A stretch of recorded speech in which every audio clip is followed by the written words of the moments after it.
11번째 시간입니다. 지난주에 이어서 계속 예수님이 그 시험 당하신 그 시험들을 오늘 생각을 해보겠습니다. 우리가 잘 아는 대로 예수님이 당하신 세 가지 시험이 있습니다. 첫 번째는 돌을 떡으로 바꾸어라.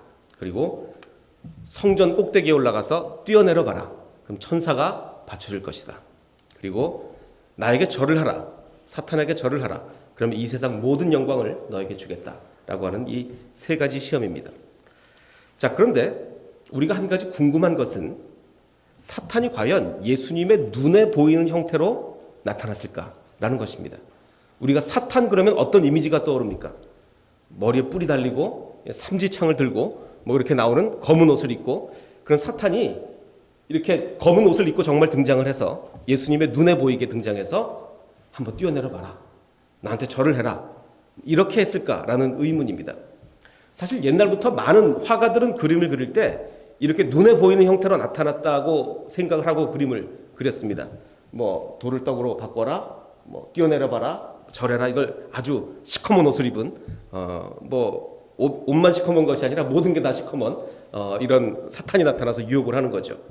뭐 이 그림뿐만 아니라 굉장히 많은 그림에서 이렇게 사탄이 예수님의 눈에 보이는 형태로 나타나고 있습니다.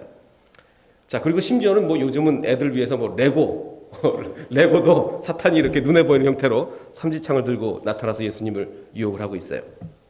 자, 그런데 과연 정말로 뭐 우리가 잘 알 수는 없지만 예수님의 눈에 보이는 형태로 사탄이 검은 옷을 입고 나타났을까라는 의문입니다.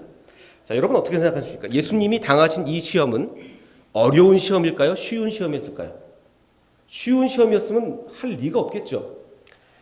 제가 이제 한국 나이로 30살에 처음 전도사가 돼서 뭐 지금까지 거의 한 20년 정도 목회를 한 것 같습니다. 근데 20년 정도 목회를 하니까 이제 딱 알아요. 이 구절 읽으면 교인들이 은혜 받겠구나. 아니면 또 이제 이 구절은 이거 뭐 별로 은혜 안 받겠구나. 별로 그냥 읽고 넘어가겠구나라는 게 이제 대충 감이 옵니다. 그런데 제가 여태까지 20년 가까이 사역하면서 이 예수님이 시험 당하신 구절 읽고 은혜 받았다는 얘기 별로 못 들어본 것 같아요. 왜 못 들어봤냐면 우리가 해도 다 이길 수 있을 것 같거든요. 사탄이 여러분 앞에 이제 삼지창을 이렇게 딱 들고 뿔을 달리고 나타나서 야, 너 나한테 절해봐. 그럼 내가 세상 영광을 다 줄게. 그럼 여러분 절하시겠어요? 우리 여기 앉아 계신 분이 몇 분이나 절할까요? 제가 보기에는 삼지창 들고 뿔 달리게 나타나서 자기한테 절하라 그러면 적어도 우리 평안교회 교인 정도 되면 아무도 절 안 할 거야. 아무도. 근데 예수님이 이런 시험 하나 이겼다고 뭐 그렇게 대단해서 우리가 은혜 받겠습니까? 우리 이렇게 생각하거든요. 그러니까 예수님의 시험에 관한 구절을 읽고 별로 은혜를 못 받는 거야. 나 같아도 이기겠다 이러면서 넘어가는 거야. 자, 그런데 방금 말씀드린 것처럼 이런 사탄이 눈에 보이게 나타나서 우리에게 절하라고 한다면 우린 절 안 할 거란 말이에요. 자, 그럼에도 불구하고 과연 어려운 시험이라고 할 수 있느냐라는 의문입니다. 자, 한번 성경을 비교해 보겠습니다. 제가 지난주에 말씀드린 것처럼 이 예수님이 당하신 시험은 마태복음과 누가복음 두 군데 모두 있습니다. 근데 마태복음의 순서와 누가복음의 순서가 달라요. 마태복음은 뭐부터 시작합니까? 돌을 떡으로 바꿔라부터 시작합니다. 여기까지 똑같아요. 누가복음 역시 돌을 떡으로 바꿔라부터 시작합니다. 자, 그런데 마태복음의 두 번째 시험은 뭡니까? 뛰어내려 봐라. 천사가 받쳐줄 거다. 자, 그런데 누가복음의 두 번째 시험은 뭡니까? 누가복음은요, 나한테 절해라. 이 세상을 다 주겠다가 두 번째입니다. 순서가 달라요. 또 마태복음의 세 번째 시험은 나한테 절하면 주겠다. 누가복음은 바뀌어서 뛰어내려라. 그러면 천사가 받쳐줄 거다. 자, 그럼 왜 이 두 복음서가 순서가 다르겠냐는 말이죠. 사탄이 직접 검은 옷 입고 나타나서 이렇게 했다면 그럼 실제로 첫 번째, 두 번째, 세 번째라는 순서가 있겠습니까? 없겠습니까? 시간적으로 시험을 했다면 첫 번째 시험 통과, 두 번째 시험 통과, 세 번째 시험 통과라고 했다면 시간 순서가 있겠습니까? 없겠습니까? 당연히 있죠. 그럼 당연히 있는데 왜 두 복음서가 순서가 다르냐는 말이에요. 자, 또 한 가지. 마태복음에 보면 이런 말씀이 있습니다. 마귀가 또 그를 데리고 지극히 높은 산으로 가서 천하 만국과 그 영광을 보여준다 그랬어요. 자, 천하 만국과 그 영광을 보여주는 지극히 높은 산이 이 세상에 존재합니까? 안 합니까? 천하 만국과 그 영광을 보일 수 있는 그렇게 높은 산이 있어요? 없어요? 없잖아요. 없습니다. 자, 그리고 또 하나 누가복음에는 마귀가 또 예수를 이끌고 올라가서 순식간에 천하만국을 보여줬대요. 자, 순식간에 천하만국을 볼 수 있습니까? 없습니까? 없잖아요. 자, 그러니까 지금 여러 가지 정황 증거라고 그러죠. 그러니까 딱 하나의 증거가 아니라 여러 가지 정황 증거상으로 볼 때 천사가 직접 옷을 입고 사탄이 검은 옷과 삼지창을 들고 나타나서 너 나한테 절해봐라 라고 했을까요? 아니면 자, 제가 지난주 말씀드린 것처럼 예수님이 당하신 시험은 우리가 당하는 시험과 똑같다 그랬습니까? 다르다 그랬습니까? 똑같다 그랬어요. 성경 말씀에. 우리가 당하는 시험과 똑같은 시험을 당하셨다 그랬습니다. 자, 그러면 여러분 시험 당할 때 사탄이 삼지창 들고 나타나던가요? 그랬으면 좋겠어요, 정말. 내가 시험 당할 때 사탄이 삼지창 들고 나타났으면 정말 이건 사탄이구나. 내가 하지 말아야 되겠다. 알 수가 있는데 안 그런단 말이에요. 우리한테 절대로 안 그래요. 그럼 우리한테는 어떤 형태로 시험을 합니까? 마음속의 갈등으로 시험하거든요. 돌을 떡으로 한번 바꿔봐. 내가 여기서 한번 뛰어내려봐. 천사가 받쳐주겠지. 그러면 내 사역이 아주 쉬워지겠지. 뭐 이런 형태란 말이죠. 자, 그러면 정말 삼지창 들고 나타났겠습니까? 예수님의 마음속에 내적인 갈등으로 사탄이 시험을 했겠습니까? 내적인 갈등이면 시간 순서가 있습니까? 없습니까? 마음속에 막 여러 가지 갈등이 막 동시에 일어나는 거예요. 돌을 떡으로 바꿔 막 뛰어내려 봐. 한번 내가 왜 이 고생을 하는 거야? 그냥 사탄하고 타협을 하면 이 고생 안 해도 되는 거 아니야? 이 세 가지 내적 갈등이 막 섞어서 동시에 일어나는 거죠. 그러면 시간 순서가 없지 않습니까? 그러면 마태복음과 누가복음이 순서가 달라도 문제가 없는 거예요. 어차피 이건 시간 순서가 아니니까. 그런데 사탄이 삼지창을 들고 나타나서 첫 번째 시험 통과, 두 번째 시험 통과 이러면 두 복음서가 시간 순서가 다르면 안 되는 겁니다. 이해가 가시겠죠?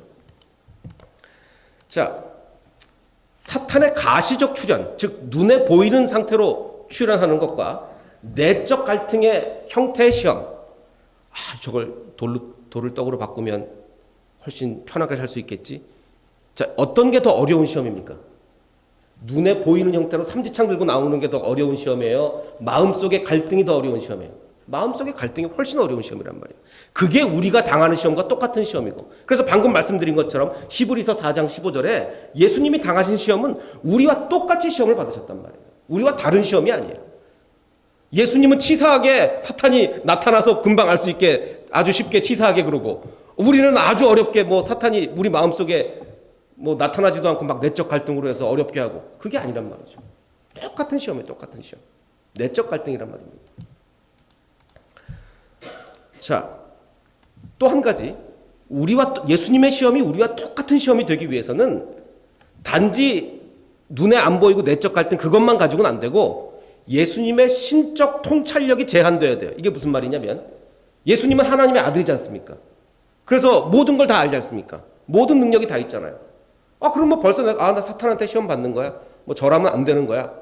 다 아는 상태에서, 그리고 얼마든지 굶을 수 있고 한 500을 굶어도 끄떡없고 이렇게 신적인 능력이 제한되지 않는 상태에서 시험을 당하면 그게 같은 시험입니까? 아닙니까? 아니잖아요. 그러니까 우리와 똑같은 시험이 되기 위해서는 모든 신적인 통찰력과 능력이 제한돼야 돼. 우리와 같은 몸이 돼야 되는 거예요. 그러니까 그 상태에서 예수님은 시험을 받으시는 거예요. 물론 시험을 통과하신 후에는 다시 그 신적인 모든 능력들이 가지고 계시겠죠. 자, 그러니까 예수님이 당하신 시험은 바로 이겁니다. 마귀가 막 나타나서 막 그런 게 아니라 내가 지금 40일을 금식해서 배가 고픈데 내 능력으로, 난 지금 하나님의 아들이니까 내 능력으로 저 돌을 떡으로 바꿔 먹으면 쉽겠네. 얼마나 이게 왜 시험이냐면 이제 예수님이 공생애를 이제 막 시작하십니다. 공생애를 막 시작하시는 시점에서 처음부터 이렇게 하나님의 능력을 이런 데 써버리면 나중에 예수님의 사역이 어떻게 되겠습니까? 예수님이 조금만 피곤하시면 갑자기 침대를 딱 만들어요. 침대를 만들어서 눕고, 또 예수님이 배고프면 야, 뷔페 하나 만들자. 뷔페를 딱 만들어요. 그래서 먹고. 그럼 예수님이 하나님의 아들로서 사역이 되시겠습니까? 안 됩니다. 안 돼요. 사탄은 지금 그걸 공격하는 거예요. 네가 하나님의 아들이니까 이런 능력 다 있지 않냐? 그런 걸 쓰면서 살아. 왜 그 고생을 하냐? 라는 게 사탄의 시험인 거예요. 그래서 예수님은 아니다. 그것은 하나님의 방법이 아니다. 사람이 떡으로만 살 것이 아니요 하나님의 모든 말씀으로 살아야 된다라는 걸 얘기하는 겁니다. 두 번째, 내가 이제 사람들을 믿게 만들어야 되는데 믿게 만드는 방법이 뭡니까? 제일 쉬운 방법. 높은 데서 떨어지면 천사가 받쳐줘요. 그걸 보고 안 믿을 사람이 이 세상에 어디 있겠어요? 예수님은 그런 유혹에 또 시달리는 거예요. 야, 내가 성전 꼭대기에 올라가서 떨어질 때 받쳐주면 안 믿는 사람이 어디 있겠어? 이거 뭐 헤롯도 믿겠다. 이런 유혹이 있지 않았겠습니까? 그 내적 갈등인 거예요. 그런데 하나님은 아니다. 그것은 하나님을 시험하는 것이다. 그리고 또 마지막, 이제 예수님이 그대로 살아가신다면 십자가를 져야 되는 거예요. 예수님 처음부터 알고 계시죠. 내가 피를 흘림으로 사람들의 죄를 용서해 줘야 된다. 그 십자가를 져야 되는 걸 예수님 처음부터 알고 계세요. 그런데 사탄이 와서 마음속에 계속 유혹을 하는 겁니다. 너 왜 그러냐? 타협을 해라, 타협을. 그냥 편하게 살아라. 그러니까 우리가 당하는 건 뭐랑 똑같냐면, 내가 왜 그리스도인으로서 이 고생을 하나? 세상하고 조금만 타협하면 나 편하게 살 수 있는데, 이게 바로 사탄이 하는 유혹인 거예요. 그러자 예수님은 사탄아 물러가라. 사탄아 물러가라. 기록되었을 때 주 너희 하나님께 경배하고 다만 그를 섬기라 라고 예수님은 우리에게 이렇게 말씀하시는 겁니다. 자, 오늘은 그 중에서 첫 번째 시험을 좀 자세히 살펴보겠습니다. 첫 번째 시험은 예수님께서 성령에게 이끌려, 그러니까 이게 다 하나님이 주관하시는 시험이에요. 성령에게 이끌려 마귀에게 시험을 받으러 광야로 가서 40일을 밤낮으로 금식하신 후에, 자, 예수님은 하나님의 아들이었으니까 몇백일 굶어도 끄떡없습니까? 지치고 굶주립니까? 지치고 굶주린 거예요. 왜? 우리랑 지금 똑같은 시험을 받고 계시니까. 자, 굶주렸습니다. 사람이 한 40일 동안 굶주리면 판단력이 또렷해지겠습니까? 흐려지겠습니까? 굉장히 판단력이 흐려진단 말이에요. 40일 동안이나 굶으면. 저도 이제 금식을 제일 오래 해본 게 저는 한 6일인 것 같아요. 6일 금식을 한 3번인가 해봤는데, 나중에 제가 금식을 왜 그만둔지 아십니까? 6일에서 더 오래 안 하고 한 6일 금식하니까요, 이 기도가 나오는 게 아니라 먹을 거 생각만 가득한 거예요, 머릿속에. 이 기도가 안 나와요. 더 이상 막 기도하고 이게 아니라 먹을 거 생각이 머릿속에 가득한 거예요. 그래서 야, 이거 뭐 이 정도에서 그만두고 이제 먹고서 기도하는 게 낫겠다. 그래서 이제 먹었단 말이에요. 그러니까 근데 뭐 예수님은 40일을 금식하셨으니 오죽 배가 고프셨겠습니까? 정말 배가 고프셨을 거예요. 자, 줄인 상태에서 예수님 과연 옳은 판단을 하시기가 쉬웠을까? 결코 그렇지 않단 말이죠. 자, 오랜만에 지금 동양 학자를 소개시켜드리겠는데, 홍콩 시리 유니버시티에 있는 렁왕 교수입니다. 자, 최근에 발표한 아주 재밌는 결과가 있는데, 수학 계산이 인간의 의사결정에 미치는 영향을 연구했습니다. 이게 무슨 얘기냐면, 이분이 이런 연구를 했어요. 사람들을 모아서 두 그룹으로 나눈 다음에 한쪽 그룹에게는 수학 문제를 막 풀게 합니다.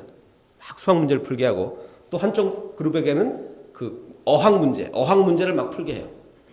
자, 그리고 난 다음에 이 사람들이 여러 가지 의사결정을 내릴 때 어떤 차이가 있나를 조사한 거예요. 그랬더니 재밌는 결과가 나왔습니다. 어떤 결과냐면, 두 그룹 중에 한 그룹이 좀 더 이기적으로 의사결정을 했어요. 이기적으로. 어느 그룹이었을까요? 수학 문제를 푼 그룹이 자기한테 이익이 되는 쪽으로 조금 더 셀피시하게 결정을 해요. 아주 재밌는 결정. 그래서 실험을 또 해봅니다. 강의를 듣고서 또 실험을 하는데, 한 그룹에게는 계산하는 경제학 강의, 뭐 돈이 어쩌고 이렇게 계산을 하는 경제학 강의를 막 들려주고, 한 그룹에는 역사 강의를 막 들려줬어요. 산업혁명. 그리고 나서 또 어떤 결정들을 내리나 막 조사를 한 거예요. 그랬더니 역시 이 두 그룹 중에 한 그룹이 이기적인 결정을 내립니다. 어느 그룹일까요? 계산하는 강의를 들은 거예요. 자, 그럼 왜 그랬을까요? 계산이라는 것이 자기를 좀 더 이해타산적으로 만드는 거예요. 이해타산적으로. 영향이 미치는 거죠. 사실 제가 보통 이런 연구 결과 같은 거 소개 드릴 때 직접 제가 뭐 논문 다 찾아보고 하거든요. 웬만하면. 너무 어려울 경우는 뭐 다른 걸 보지만. 근데 이 경우는 제가 안 찾아봤어요. 신문만 봤습니다. 왜 그러냐면, 이건 뭐 제가 옛날에 다 느꼈거든요. 너무나. 제가 옛날에 물리학 할 때 와 이거 물리학 공부 계속하다가는 이거 사람이 완전히 이기적이 돼버리겠다. 그 생각을 너무 뼈저리게 느껴서 이건 뭐 논문을 찾아보나 마나요. 이건 분명히 맞는 얘기다. 그래서 논문을 제가 찾아보지도 않았습니다. 분명해요. 사람이 자꾸 이렇게 계산적이고 이런 거를 자꾸 하다 보면 자기도 모르게 이기적이 되는 거예요. 자기도 모르게. 그러니까 수학하는 사람이 착하면 그거 굉장한 겁니다. 여러분 주변에 그런 사람이 있으면 좀 인정을 해 주십시오. 자, 그런데 제가 이 말씀을 드리는 이유는 하다못해 수학 문제를 몇 문제 막 풀다가 결정을 해도 벌써 자기의 마음 상태가 달라져 있는데 40일을 굶은 사람이 의사결정할 때는 얼마나 달라져 있겠습니까? 제가 그 얘기를 드리려고 이 말씀하는 거예요. 제가 얘기했잖아요. 6일만 굶어도 제 머릿속에는 기도해야 되겠다가 아니라 먹을 게 머릿속에 꽉 차 있단 말이에요. 먹을 게. 그래서 전 금식을 그만뒀단 말이에요. 근데 40일을 금식한 예수님이 인간이에요, 인간. 이거 하나님의 아들이라고 자꾸 생각하면 인간으로서 시험을 받는 거예요, 인간으로서. 얼마나 의사결정이 힘들었겠습니까? 올바른 의사결정이. 자, 그런데 사탄이 뭐라고 유혹을 하냐면 시험하는 자가 예수께 나와 이렇게 얘기합니다. 네가 만일 하나님의 아들이어든 돌을 떡으로 바꿔라 라고 합니다. 자, 만일 하나님의 아들이다. 이거 해석을 잘 하셔야 되는데 만일 하나님의 아들이라는 거는 너 하나님의 아들이냐 아니냐? 너 하나님의 아들 아닐걸? 이거를 얘기하는 걸까요? 아니면은 야, 너 하나님의 아들이잖아. 하나님의 아들이니까 돌을 떡으로 바꿔봐. 전자일까요? 후자일까요? 자, 글자 그대로만 보면 만일이라는 얘기가 들어가니까 야, 너 하나님의 아들 아니야? 너 하나님의 아들이면 네가 그럴 리가 있냐? 이것과 같지만 대부분의 학자들은 후자라고 해석을 합니다. 왜냐하면 하나님의 아들인 것은요, 사탄도 알고 예수님도 알고 그건 둘 다 그거는 의심할 수 없는 사실이에요. 사탄도 예수님이 하나님의 아들인 거 100% 알고 있고 예수님 본인이 하나님의 아들인 것은 100% 알고 있어요. 이거는 흔들릴 수 없는 사실이란 말이죠. 그럼 여기서 만일이란 건 뭐냐? 우리가 이런 얘기 하잖아요. 야, 네가 크리스찬이면 그렇게 행동하면 안 되지. 네가 만약에 크리스찬이라면 보다 더 신실하게 행동해야 될 거 아니냐. 여기서 만일 크리스찬이라는 얘기는 너 크리스찬이냐 아니냐 그걸 물어보는 겁니까? 아니면 야, 너 크리스찬이 그러면 되겠냐? 전자입니까? 후자입니까? 후자잖아요. 여기서 말하는 것도 후자예요. 너 하나님의 아들이잖아. 근데 네가 왜 배가 고파야 되냐? 이겁니다. 자, 그래서 네가 만일 하나님의 아들이어든 명하여 이 돌들로 떡덩이가 되게 하라 라고 하자 예수님께서, 그러니까 아까 말씀드렸듯이 지금 사탄의 의도는 뭐냐면 예수님이 모든 일에 있어서 자기의 신적 능력을 막 발휘함으로써 예수님의 사역을 완전히 망가뜨리려고 하는 거예요. 예수님이 조금만 힘들면 능력 발휘하고 이러면 사역이 되지가 않습니다. 그 사역을 망가뜨리려는 거예요. 그러자 예수님이 뭐라고 말씀하시냐면 대답하여 이르시되 뭐라고 했을까요? 사람이 떡으로만 살 것이 아니요 하나님의 입으로 나오는 모든 말씀으로 살 것이라. 자, 네가 만일 하나님의 아들이어든 돌을 떡으로 바꿔봐라 라고 하니까 예수님이 하나님의 아들이라는 것으로 받아치는 게 아니라 뭘로 받아칩니까? 사람이다 라고 받아치는 거예요. 이건 무슨 얘기죠? 이거 무슨 얘기입니까? 자, 사탄은요, 예수님이 끝까지 하나님의 아들로만 있기를 바라겠습니까? 아니면 사람으로 이 땅에 오셔서 우리의 죄를 해결해 주기를 바라겠습니까? 다시 한번, 사탄은 예수님이 끝까지 하나님의 아들로만 있기를 바라겠습니까? 아니면 인간으로 이 땅에 오셔서 우리의 죄를 해결해 주시기를 바라겠습니까? 전자 아니에요, 전자. 하나님의 아들로만 있기를 바라는 거예요. 사람이 되기를 바라지 않습니다. 그래서 사탄은 뭐라고 얘기하냐면 너 하나님의 아들이잖아. 하나님의 아들이 굴고 있으면 안 되지. 돌을 떡으로 바꿔 먹어. 신적 능력을 모든 면에서 다 발휘해. 이렇게 얘기하는 겁니다. 그런데 예수님은 뭐예요? 아니다. 나는 사람으로 왔다. 인간의 죄를 해결해 주기 왔다. 라고 예수님은 말씀하시는 겁니다. 자, 사탄은 우리가 교회 안에서만 기쁘고 즐거운 신앙생활을 하기를 원할까요? 믿음을 가지고 세상에 나가기를 원하겠습니까? 사탄은 물론 우리의 믿음을 완전히 버리게 만들기를 더 원하겠지만 그게 안 된다면 그저 교회 안에서만 신앙생활을 하기를 원할 거예요. 이 믿음을 가지고 세상에 나가기를 원치 않을 거란 말입니다. 그러니까 사탄은 우리에게 뭘 자꾸 유혹합니까? 야, 교회 안에서만 잘하면 됐지. 세상에 나가서 그래가지고 이 세상에 살아갈 수나 있겠냐? 세상에 나가선 세상처럼 살고 교회 안에서 신앙생활하면 되지. 사탄이 이걸 유혹하는 거예요. 예수님이 이 유혹을 이겨내셨듯이 우리도 그 유혹을 이겨내야 되는 겁니다. 자, 떡으로만 살 것이 아니라 모든 말씀으로 살 것이라고 말씀하셨는데 그 의미가 뭡니까? 말씀만 있으면 먹지 않아도 된다는 얘기입니까? 나 하나님의 말씀이 있으니까 떡 안 먹어도 살아. 그 얘기 아니죠. 절대로. 예수님도 드셨잖아요. 그럼 이 의미는 뭡니까? 모든 말씀으로 살아간다는 얘기는 뭐예요? 하나님의 모든 말씀은 뭘 얘기하는 거죠? 성경도 물론 포함하지만 이 세상에 있는 모든 법칙이 또 하나님의 말씀입니다. 만유인력의 법칙 누가 만드셨습니까? 하나님이 만드셨죠. 전자기 법칙 누가 만드셨습니까? 하나님이 만드셨어요. 우리가 한 100일 정도 굶으면 죽습니다. 누가 이 법칙 만드셨습니까? 하나님이 만드셨어요. 이 세상에 있는 모든 법칙들은 하나님이 만드신 법칙이에요. 그러면 사람이 떡으로만 살 것이 아니요 모든 하나님의 말씀으로 살아간다는 얘기는 성경 말씀 플러스 이 세상의 모든 원칙을 얘기하는 겁니다. 자, 우리가 하나님을 잘 믿으면 40일을 굶은 후에 돌을 떡으로 바꿔 먹을 수 있습니다. 맞습니까? 아니죠. 그건 하나님의 원칙이 아닙니다. 하나님의 원칙이 아니에요. 그러니까 예수님이 그걸 얘기하는 거예요. 하나님에게는 원칙이 있다. 배고프다고 돌을 떡으로 바꿔 먹는 건 하나님의 원칙이 아니다. 그걸 우리에게 말씀해 주는 겁니다.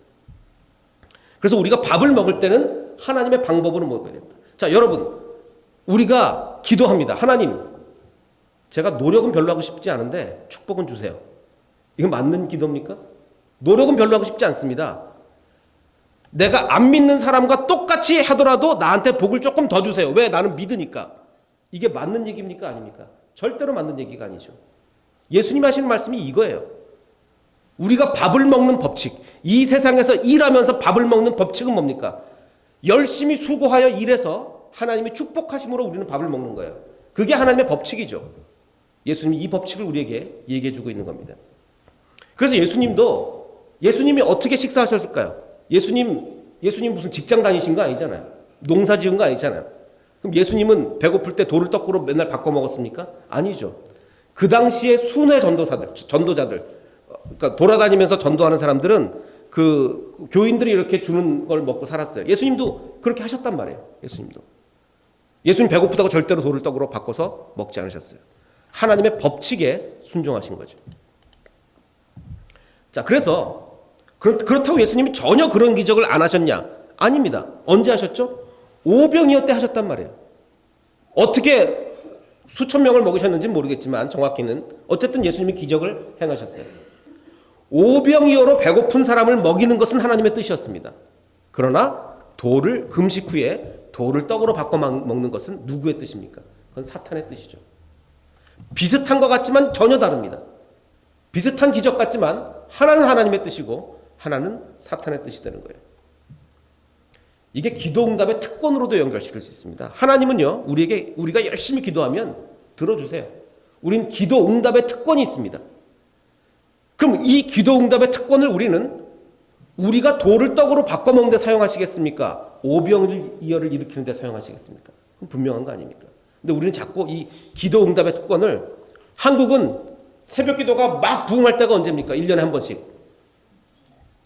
네, 며칠 전에 우리 수능 봤죠? 수능이 1년에 한 번씩 새벽 기도가 막 미어 터져요. 그러다가 수능 끝나면 싹 썰매처럼 빠집니다. 그러니까 우리는 이 기도응답의 특권을 하나님께 기도하면 들어주신다는 특권을 뭐에 사용하고 있습니까? 우리의 욕심에 사용하고 있는 거예요. 우리의 욕심에. 자, 성경 인물 중에 그 예수님이 당하셨던 이 시험, 돌을 떡으로 바꾸라는 이 시험에 가장 잘 넘어갔을 법한 사람이 한 사람이 있습니다. 누굴까요? 뭐 여러 견해가 있을 수 있지만 제가 개인적으로 판단하기에는 야곱이지 않을까 싶어요. 야곱. 우리 요즘 그 수요 예배 시간에 야곱을 하지 않습니까? 자, 야곱은요, 형의 약점을 이용해서 장자권을 샀습니다. 샀어요. 형이 배고픈 걸 못 참는다. 이걸 이용해서 장자권을 샀어요. 그리고 아버지를 속여서 축복을 받습니다. 야곱의 머릿속에는 내가 하나님께 축복을 받기 위해서는 정말 최선을 다해서 열심히 노력해서 하나님이 나를 기쁘게 보시고 축복을 받아야 된다라는 생각이 있는 겁니까? 아니면 기도 한 방으로, 아니면 뭐 한 방으로, 한 방에 대한 인식이 있는 겁니까? 후자예요. 야곱은 내가 열심히 노력해서 하나님께 축복을 받아야 되겠다. 이게 아니라 한 방에 해결하려고 했단 말이에요. 기도. 근데 우리 마음속에 그런 게 다 있어요. 다 있어요. 그리고 결정적인 하이라이트, 하나님과 씨름까지 합니다. 씨름까지 해서 복 주기 전에는 안 놔준답니다. 이것도 뭐 물론 좋은 쪽으로도 해석할 수 있겠지만 안 좋은 쪽으로 보면 한 방에 해결하려고 그러는 거예요. 한 방에. 복권 타는 거죠. 그래서 저는 이게 제가 만든 단어는 이게 영적인 한탕주의다. 영적인 한탕주의다. 한 방에 뭐 축복받아 보려고. 근데 이 영적인 한탕주의의 결과가 있습니다. 어떤 결과가 있냐면, 물론 이제 열심히 일할 적도 있었어요. 언제 일했냐면, 와이프 얻으려고 그럴 때. 와이프를 얻으려고 그럴 때는 14년이나 열심히 일했어요. 뭐, 그 뒤에도 몇 년 더 열심히 일했지만, 대부분의 경우는 이 야곱의 머릿속에는 한탕주의가 있었다는 거죠. 기도 한 방으로 다 해결하려는. 자, 이 영적인 한탕주의의 결과, 야곱은 평안한 생활을 살았습니까? 힘든 시절을 겪었습니까? 야곱은 자기 인생을 아주 힘들고 험했다고 합니다. 자, 스스로 그렇게 평가를 해요. 자, 우리가 주시옵소서 기도를 많이 합니다. 또 많은 경우 하나님이 주세요. 달라 그러면 줍니다. 자, 그런데 우리가 받기는 받지만 결코 하나님이 주시는 평안은 누릴 수가 없어요. 하나님의 뜻이 아닌 걸 자꾸 구할 때는, 영적인 한탕주의로 자꾸 구할 때는 우리가 받기는 받아도 평화를 누릴 수 없고 하나님의 뜻과는 다른 삶을 살아갈 수밖에 없습니다. 예수님은 노력을 줄이기 위해서 기적을 사용하지 않았어요. 이거 대단히 중요한 원칙입니다.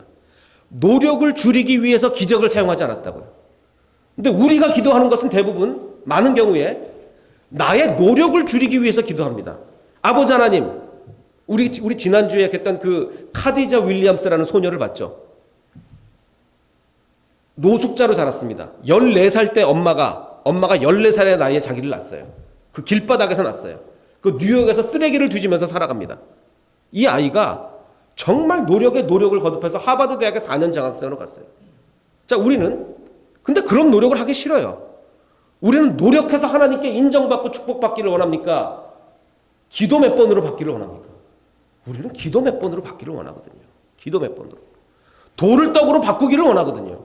정말 열심히 노력해서 떡을 먹고 사는 것이 아니라 기도 몇 번으로 되기를 원한단 말이죠.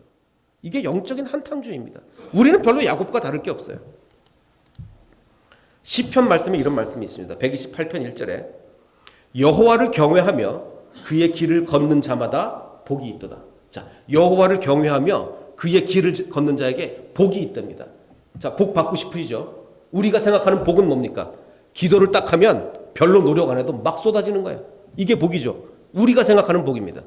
그런데 성경은 뭐라고 얘기하냐면 2절 말씀에 반전이 일어납니다.